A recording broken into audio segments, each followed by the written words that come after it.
Bismillahirrahmanirrahim. Assalamualaikum warahmatullahi wabarakatuh. Innal hamdalillah nahmadu wa nasta'inu wa nastaghfiruh wa na'udzu billahi min shururi anfusina wa min sayyiati a'malina. May yahdihillahu fala mudhillalah wa man yudhlil fala hadiyalah. Asyhadu an la ilaha illallah wa asyhadu anna Muhammadan abduhu wa rasuluh la nabiyya ba'dah. Kaifa halukum ayyuhat talabah? Alhamdulillah innakum bi khairin. Wa nahmadullah ta'ala ala hadhihi ni'mah. Baiklah para santri Mahatramania, selamat berjumpa dengan saya Ustadz Fahmi, dan pada kesempatan yang berbahagia ini Ustadz akan menemani kalian belajar pelajaran tafsir. Sebelum kita membahas Al-Quran dan ilmu tafsirnya lebih jauh, pada kesempatan hari ini kita akan belajar mengenai pembahasan tentang definisi, pengertian, tafsir dan takwil. Perbedaan ilmu tafsir dan tafsir, keutamaan ilmu tafsir, syarat-syarat mufassir, dan kitab-kitab tafsir yang masyhur atau yang terkenal. Baiklah para santri Mahatrahmaniyah, sebelum mengawali pembelajaran kita pada hari ini, marilah kita bersama-sama membaca Al-Basmalah. Bismillahirrahmanirrahim. Baiklah, perlu kita ketahui bahwa Al-Quranul Karim adalah sumber hukum pertama bagi umat Nabi kita Muhammad SAW. Kemampuan setiap orang dalam memahami Al-Quran tentu berbeda-beda. Kebahagiaan mereka bergantung kepada kemampuan memahami maknanya. Maka tidaklah mengherankan jika Al-Quran mendapat perhatian besar dari umatnya melalui pengkajian intensif, terutama dalam rangka menafsirkan kata-kata yang gharib dan juga kata-kata yang aneh, atau dalam menakwilkan suatu redaksi kalimat. Baiklah para santri Mahatrahmaniyah, sekarang kita akan menjelaskan definisi pengertian tafsir dan takwil. Apa sih itu tafsir dan takwil?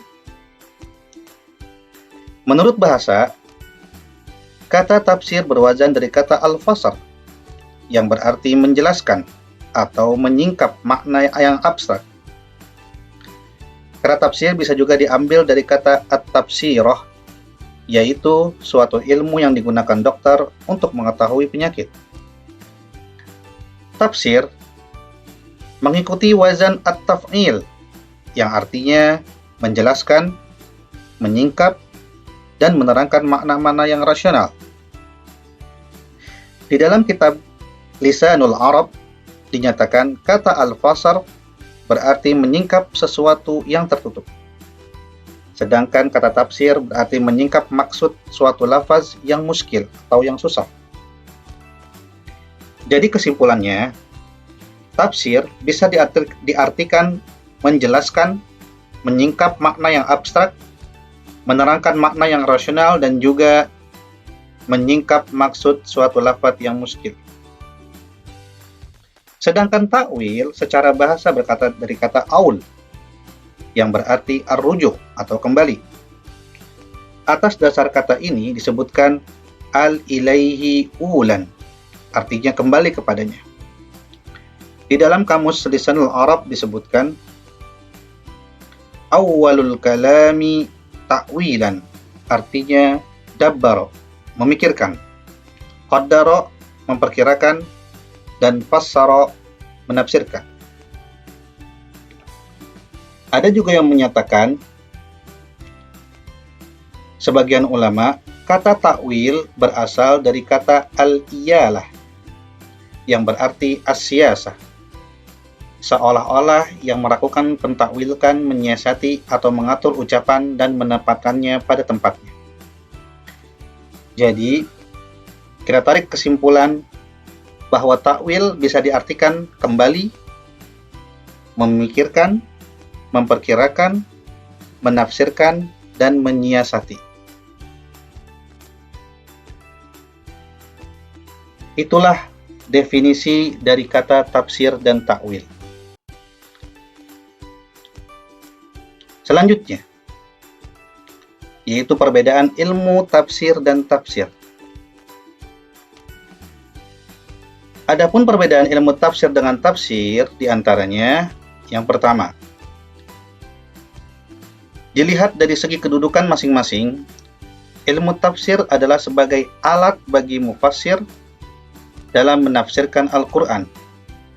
Sedangkan tafsir adalah merupakan pekerjaan mufassir di dalam usahanya menafsirkan Al-Quran.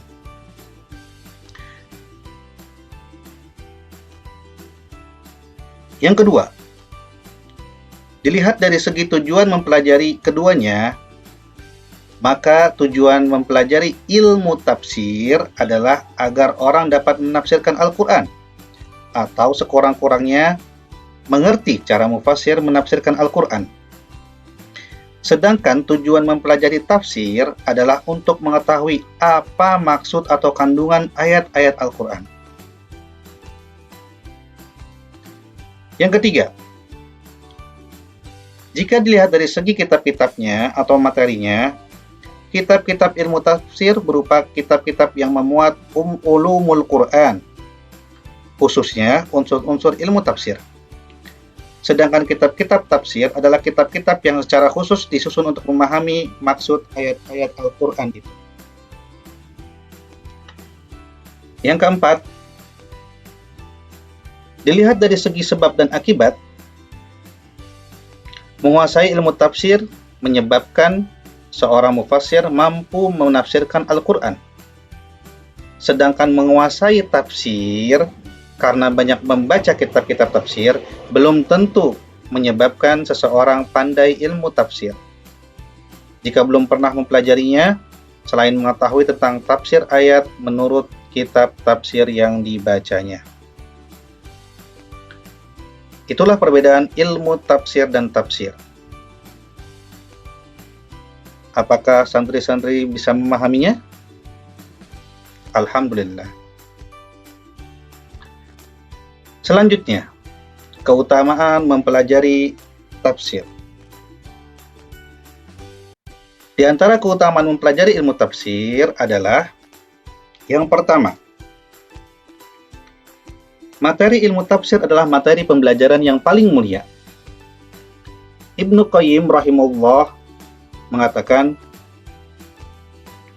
wa huwa anna syarafal ilmi tabi'un li syarafi ma'lumi. Yang artinya bahwa kemuliaan sebuah ilmu mengikuti kemuliaan materi yang dipelajari dalam ilmu tersebut.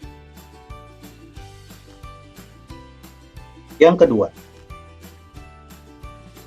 keutamaan mempelajari tafsir yaitu adalah ilmu syariat yang paling agung dan paling tinggi kedudukannya. Seperti dikatakan Rasulullah sallallahu alaihi wasallam, khairukum man ta'allamal Qur'ana wa 'allama. Sebaik-baik kalian adalah orang yang mempelajari Al-Quran dan mengajarkannya. Hadis riwayat Imam Bukhari.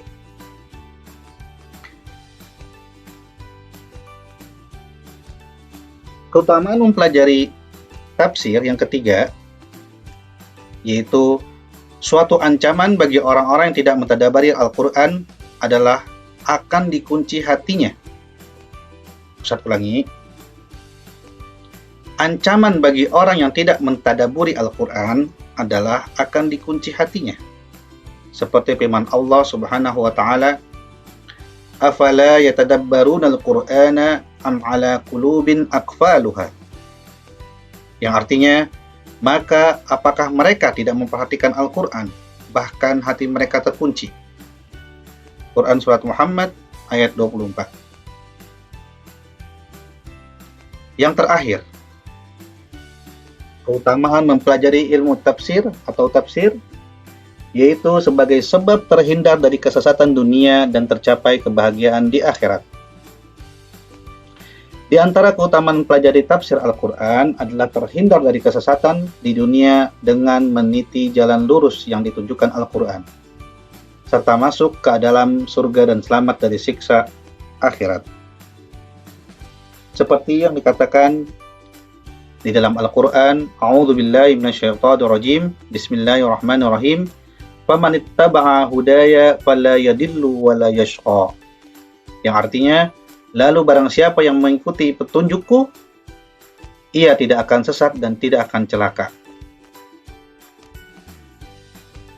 Itulah beberapa keutamaan mempelajari tafsir. Kita lanjut ke pembahasan selanjutnya, yaitu syarat-syarat mufassir.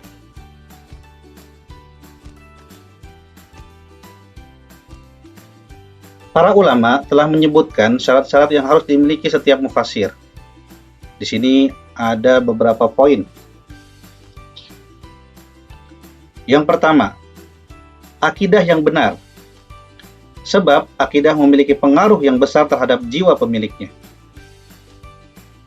Yang kedua, bersih dari hawa nafsu. Hawa nafsu akan mendorong pemiliknya untuk membela kepentingan madhabnya, sehingga ia menipu manusia dengan kata-kata halus. Yang ketiga, menafsirkan lebih dahulu Al-Quran dengan Al-Quran, karena di dalam Al-Quran terdapat sesuatu yang masih global, dan juga terdapat sesuatu yang rinci dan jelas yang diuraikan di tempat lain. Yang keempat, mencari penafsiran dari As-Sunnah, karena As-Sunnah berfungsi sebagai penyarah Al-Quran dan penjelasnya. Yang kelima, apabila tidak didapatkan penafsiran dalam Sunnah, hendaklah melihat bagaimana pendapat para sahabat. Para sahabat yaitu Abu Bakar, Umar, Utsman, Ali, Sa'ad bin Abi Waqqas, dan lain sebagainya.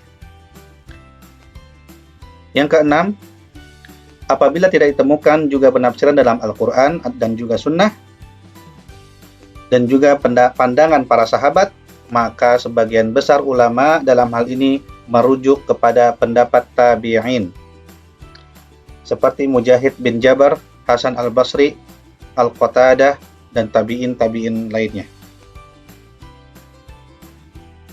Yang ketujuh, pengetahuan bahasa Arab yang baik, karena Al-Quran diturunkan dalam bahasa Arab.